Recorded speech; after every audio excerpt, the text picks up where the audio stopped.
Keberadaan YES program dirancang untuk menghasilkan wirausahawan muda pedesaan serta menghasilkan tenaga kerja yang kompeten di bidang pertanian. Melalui program Youth Entrepreneurship and Employment Super Service atau YES, Kementerian Pertanian menciptakan wirausaha milenial yang tangguh dan berkualitas. Memiliki pengembangan pemasaran dan manajemen konflik yang baik merupakan syarat keberlangsungan dari petani milenial, sehingga mereka dapat mampu tumbuh dan berdaya saing tinggi. Agar petani milenial tertarik memulai usaha tani, maka Business Development Service Provider atau BDSP harus mampu menjelaskan peluang usaha yang prospektif dikembangkan di daerah tersebut dalam gambaran yang jelas dan menarik. Untuk itu, disusunlah model bisnis. Model bisnis disampaikan di depan petani milenial peserta pelatihan Business Motivation Pathway oleh seorang pelatih atau trainer. Di antara banyak alternatif peluang usaha, bagaimana BDSP memilih peluang usaha yang prospektif untuk disajikan pada penerima manfaat. Harus diingat bahwa kriteria komoditas agribisnis prospektif berbeda dari regulasi Pemda. Komoditas model bisnis penerima manfaat program YES yaitu 1. Komoditas yang dimiliki petani milenial karena memiliki prospek bisnis tinggi. 2. Peluang pasar terbuka dan diminati oleh off-taker atau mitra industri. 3. Perlu dipertimbangkan kesiapan teknologi dan sarana produksi dari komoditas tersebut. 4. Kesiapan dukungan pembiayaan dan pendampingan secara berkelanjutan. 5. Produk dapat dikembangkan dari hulu hingga hilir, memiliki nilai tambah. 6. Lebih baik lagi jika komoditas tersebut disukai oleh segmen premium. Dengan tujuan menarik mitra dan pelanggan, maka dibuatlah penyajian dalam bentuk singkat, padat, dan jelas dalam bentuk bisnis model kanvas, sehingga memberikan solusi dalam permasalahan konsumen dan produknya. Bisnis model kanvas memiliki 9 elemen. Yang ke-1 yaitu pelanggan atau customer segment. Pada customer segment ini, pengusaha atau di sini yaitu petani milenial harus bisa menentukan siapa segmen pasarnya. Karena dari segmen pasar ini akan menentukan ke tahap-tahap berikutnya, baik itu pada promosi maupun pada tahap pembiayaan. Yang kedua, nilai tambah atau keunggulan produk. Petani milenial harus bisa menjelaskan keunggulan dari produk yang dibuatnya, sehingga si pelanggan atau segmentasi yang tadi ditujunya itu dapat tertarik dan dapat membeli apa yang ditawarkannya. Kemudian dapat beralih juga dari produk-produk yang lain yang ditawarkan oleh saingannya atau perusahaan-perusahaan yang lainnya. Yang ketiga, saluran atau channel. Pada segmen ini, petani milenial harus bisa menjangkau si pelanggannya tersebut. Itu bisa dengan cara promosi ataupun dengan cara lainnya, sehingga si produk yang dia terima dapat diterima dengan mudah oleh pelanggan tersebut. Bukan berarti dalam bentuk barang saja, tetapi dalam bentuk fluid proposition-nya. Kegunaannya juga harus tersampaikan kepada pelanggan tersebut.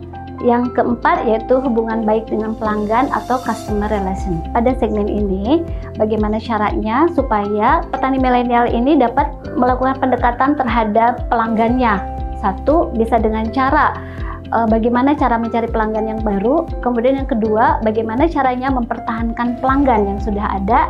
Dan yang ketiga, bagaimana caranya supaya si pelanggan tersebut tetap membeli produk yang ditawarkan oleh penyedia jasa atau di sini petani milenial tersebut. Yang kelima, efisiensi pendapatan atau revenue stream.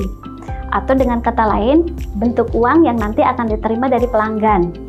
Di sini penerima manfaat nanti harus bisa mengidentifikasi sumber-sumber pendapatannya, kemudian juga efisiensi yang akan bisa digunakan atau diberikan dalam usahanya tersebut, sehingga nanti dapat memberikan keuntungan seluas-luasnya terhadap produk yang dia jual.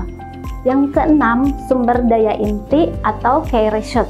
Di sini petani milenial ini harus bisa mengidentifikasi sumber daya inti yang bisa digunakan dalam bisnis model yang akan dikembangkannya. Yang ketujuh yaitu aktivitas inti atau key activity. Pada segmen ini, petani milenial tersebut harus bisa mengidentifikasi kegiatan-kegiatan inti untuk menunjang kegiatannya, sehingga kegiatannya tersebut dapat lancar dan bisa berkembang. dan bisa dipakai dalam bisnis model tersebut. Yang kedelapan, mitra inti atau key partner. Di sini petani milenial harus bisa menentukan siapa partnernya, kemudian juga siapa yang paling berperan sehingga proposisi nilainya dapat terwujud. Dan yang kesembilan yaitu cost structure atau struktur pembiayaan. Petani milenial harus bisa mengidentifikasi biaya-biaya apa saja yang digunakan dalam bisnis model tersebut, sehingga efisiensinya akan tercapai dan juga produksinya dapat berjalan dengan maksimal dan dengan lancar. Dalam menyusun bisnis model kanvas harus berdasar kebutuhan pelanggan, lalu disusun strategi yang dapat ditawarkan oleh calon pengusaha kepada pelanggan. Untuk bisa mengidentifikasi kebutuhan pelanggan, maka calon pengusaha perlu mengenali 1. Customers jobs atau pekerjaan yang harus diselesaikan oleh pelanggan. 2. Customers worries atau kekhawatiran pelanggan. 3. Customers gains atau keuntungan yang diharapkan oleh pelanggan.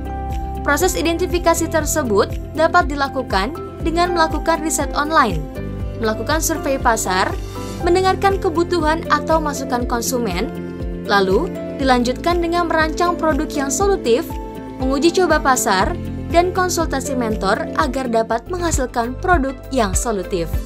Proses pengembangan ide bisnis dapat dilakukan tanpa henti dengan mengamati, meniru, memodifikasi, berkolaborasi dengan stakeholder lain, menerima gagasan baru, dan semangat kerja yang tinggi.